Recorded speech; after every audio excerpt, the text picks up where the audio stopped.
My name is Jeff Williams. I'm the University Archivist, Campus Records Officer. I basically look after the records of the school going back to its founding in 1844. I answer most questions that have to do with the history of the school. I have all the photographs and alumni memorabilia, records of all the different vice presidents and deans. So it's a long history here. We're down at the former site of the Willett Street building, our home from 1885 to 1906 when it burned to the ground.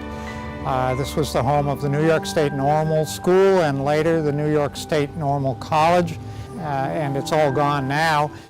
In January of 1906, there was a fire, and it destroyed that building. What we understand about the Willett Street fire is that they had wooden floors, of course, throughout the building, and they had just oiled the floors, which, of course, provided a perfect environment for a fire to start. And in addition, the entire building was lit by gas lamps.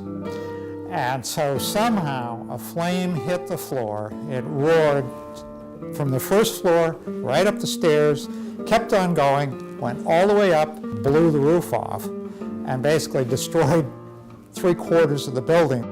The only item that we are aware of that was actually saved from the burning part of the building was actually Minerva.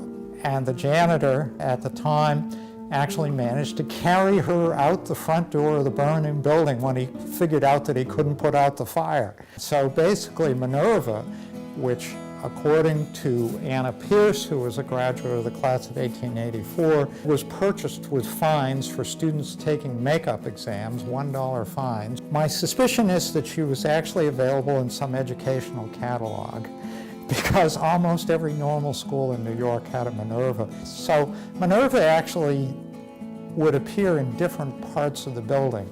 She was actually housed in this building that we're filming in right now, which became known as Draper Hall. Students would touch her for good luck, and "Meet me at Minnie Minerva" was actually the term that many of the students used well into the 1960s before she was moved to the Uptown campus. So the statue of Minerva that currently sits in the Science Library is the original statue of Minerva that sat somewhere in the Willett Street building, which burned in 1906, and presumably has been around for over 113 years at this school.